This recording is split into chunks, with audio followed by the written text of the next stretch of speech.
Yung mga idol, test drive natin tong ating motor dahil nung last kong inigpitan, hindi ko naigpitan na maayos to, so kumakaransing. Inayos ko kanina. Tignan mo, nakalimutan ko pang higpitan to. Shit! Diba? Nakatanda na. Pero may higpit naman namin. Kaya ako na lang higpitan. Kaya nakalimutan ko na naman. Test drive natin. In-adjust ko kasi yung kadena. Titignan ko lang kung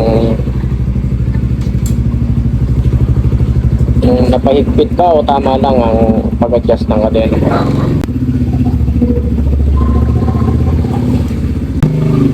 Tingnan natin mga idol.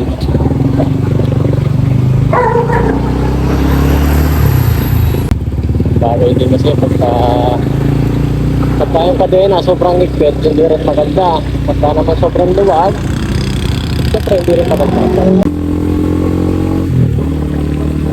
Hindi naman siya. Okay. Smooth. Smooth naman, smooth.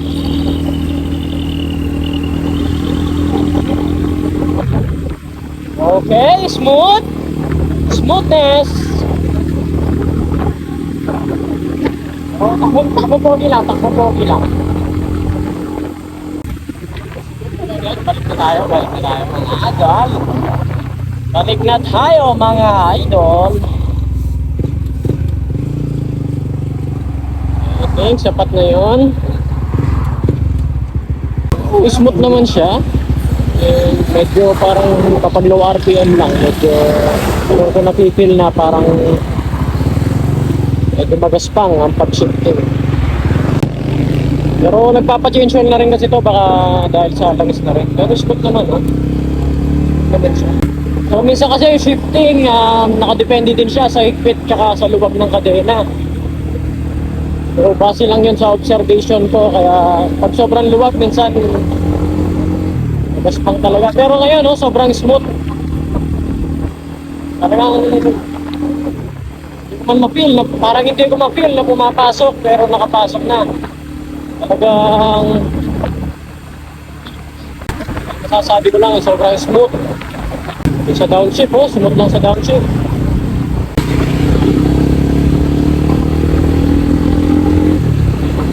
Smooth lang, oh, so smooth. Yeah, okay.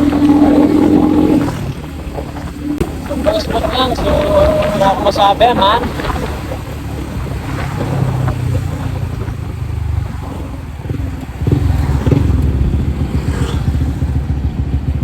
Yeah.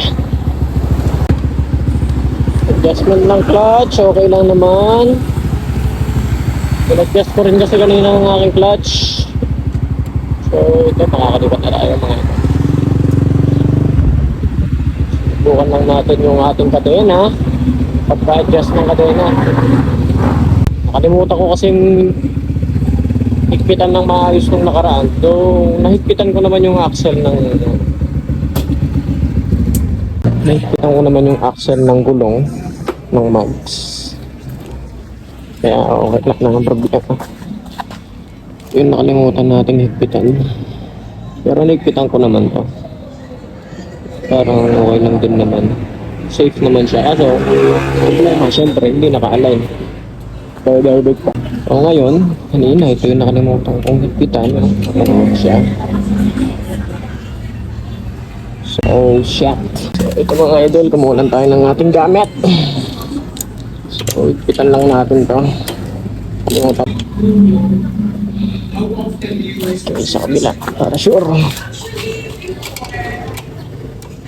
Nagtatanong pala sa pipe natin, idol, TRC yan.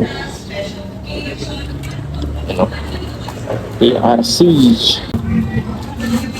So, ito yung adjustment ng kadena natin mga idol.